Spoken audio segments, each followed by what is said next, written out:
Hello friends, मेरा नाम है अंकित साहू और आप लोगों का वेलकम है मेरे यूट्यूब चैनल में।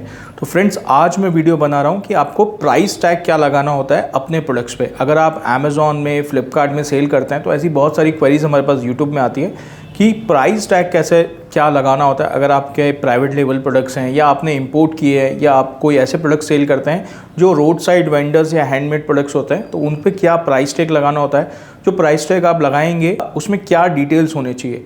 तो देखिए, मेन डिटेल्स मैं यहाँ पे कवर करता हूँ और एक बहुत अच्छा आइडिया भी मैं आपको दे देता हूँ कि आपको कैसे प्राइस टैग्स जो है वो डिटेल्स कहाँ से आपको देखने होते हैं। तो देखिए, कुछ मैंडेटरी फील्ड है जो उसमें प्रोडक्ट में होनी चाहिए। अगर आप इंडिया में सेल कर रहे हैं, अमेज़ॉन इंडिया, फ्लिपकार्ट या डोमेस्टिक सेल कर रहे हैं, और एक्सपोर्ट का भी मैं इसी वीडियो में बताऊंगा।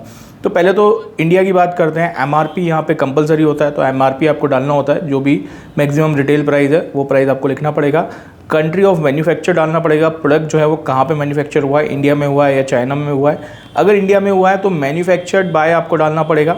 अगर आप मैन्युफैक्चर नहीं है तो आपने इंपोर्ट किया तो आप इंपोर्टेड बाय भी लिख सकते हैं या फिर मार्केटेड बाय भी लिख सकते हैं। अगर आप मर्चेंट है और आप खुद ही उस प्रोडक्ट का आपने अनब्रांडेड प्रोडक्ट लिया हुआ है, अब उसमें आप एमआरपी और प्राइस टैग लगा रहे हैं, तो आप मार्केटेड बाय में भी आपकी कंपनी का नाम वहाँ पे डिटेल एड्रेस के साथ डाल सकते हैं। इसके अलावा आपको कस्टमर केयर नंबर और ईमेल आईडी डालना होता है। तो ये दो चीज़ें आप डाल सकते हैं। प्रोडक्ट का क्या डायमेंशन है, फॉर एग्जांपल आप कोई लेदर बैग सेल कर रहे हैं तो बैग का क्या डायमेंशन है, लेंथ, ब्रेथ, हाइट, ये तीनों चीज़ें आपको सेंटीमीटर में आप वहाँ पे डाल सकते हैं।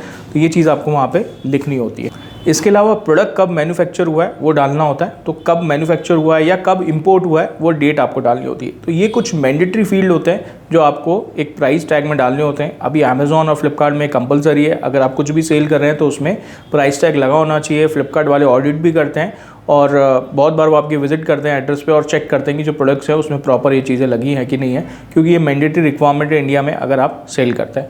तो इसका एक और अच्छा आइडिया मैं बता देता हूँ, आपको ज़्यादा कंफ्यूज नहीं होना है। आपको क्या ध्यान रखना है, आप जिस भी कैटेगरी में सेल करें, मान लीजिए आप टी शर्ट सेल कर रहे हैं, तो आपको क्या करना है, कोई भी ब्रांडेड टी शर्ट आपने मॉल से खरीदा, किसी शॉप से खरीदा है, तो अच्छे ब्रांड का अगर आप देखेंगे तो उसमें सारा डिटेल अवेलेबल होगा। एग्जैक्टली उसी को आपको कॉपी कर लेना है। तो उसमें सारे जो मैंडेटरी फील्ड्स मैंने अभी आपको बताया उसमें ऑलरेडी मेंशन होगा, वैसे ही आपको अपने डिटेल्स वहाँ पे डाल देने। तो एक दो ब्रांड्स का आप चेक करेंगे, अच्छे ब्रांड्स का चेक करेंगे तो सारे डिटेल्स वहाँ पे जो होंगे वो लीगली प्रॉपर तरीके से वहाँ पे डिटेल्स अवेलेबल होगा। तो ये नॉर्मली मैंने कुछ फैशन आइटम्स, प्रोडक्ट्स इनका बताया हुआ है। अगर आप कोई कॉस्मेटिक या फूड आइटम करते हैं तो उसमें जो कंप्लायंस है, जैसे फूड में फसई का है तो इस तरह के कंप्लायंस होते हैं, उसके अकॉर्डिंग आपको सारे डिटेल्स जो है वो डालने होते हैं। ये नॉर्मल प्रोडक्ट्स का मैंने आपको यहाँ पे बताया है।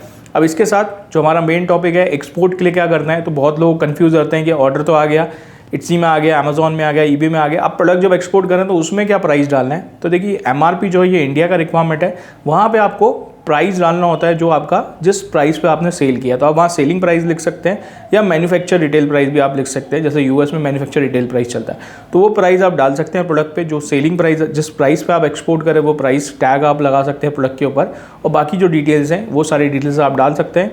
यहाँ पे भी वैसे ही है एक्सपोर्ट में, जैसे आप कोई फूड आइटम में कर रहे हैं, यूएस में कर रहे हैं, तो वहाँ पे एफडीए का लाइसेंस रिक्वायर्ड है। एफडीए होता है फूड एंड ड्रग्स एडमिनिस्ट्रेशन। तो वो लोग प्रॉपर लाइसेंस वाले जो मैन्युफैक्चर होते हैं वही प्रोडक्ट्स वहाँ पे जाते हैं। तो उसमें पैकेजिंग भी कवर्ड है, तो उसमें तो हर चीज़ बताई हुई है। एफडीए की जो कंप्लायंस है कि उसका क्या फॉन्ट का साइज़ होगा, क्या मैंडेटरी आपको डिटेल्स देने हैं, जो भी कॉस्मेटिक या फूड आइटम्स है, कंटेंट क्या है उस प्रोडक्ट का, तो ये सारा उनके अकॉर्डिंग होता है, कंप्लायंस वाइज होता है। बट अगर आप नॉर्मल चीज़ें एक्सपोर्ट करें, जैसे फैशन आइटम्स हो गए, लेदर प्रोडक्ट्स हो गए, टी शर्ट हो गया, शूज़ हो गया, इस तरह के अगर प्रोडक्ट्स हैं, फैशन एक्सेसरीज है, ज्वेलरी है, तो इन सब में आप इस तरह का डाल सकते हैं। फाइन ज्वेलरी में फिर अगेन आपको डिटेल देना पड़ेगा, क्या रेट कितना है, बट ये नॉर्मल प्रोडक्ट्स का मैं बता रहा हूँ। तो फ्रेंड्स, बस यही इन्फॉर्मेशन देनी थी। जयपुर में हमारी ट्रेनिंग है 6 और 7 अगस्त को। जो भी इंटरेस्टेड है वो ज्वाइन कर सकते हैं, लिमिटेड सीट्स हैं। जयपुर से बहुत लोग हमारे ऑनलाइन बैचेस और रिकॉर्डेड कोर्सेज ज्वाइन करते हैं, तो इसलिए हमने सोचा इस बार जयपुर में करें ट्रेनिंग।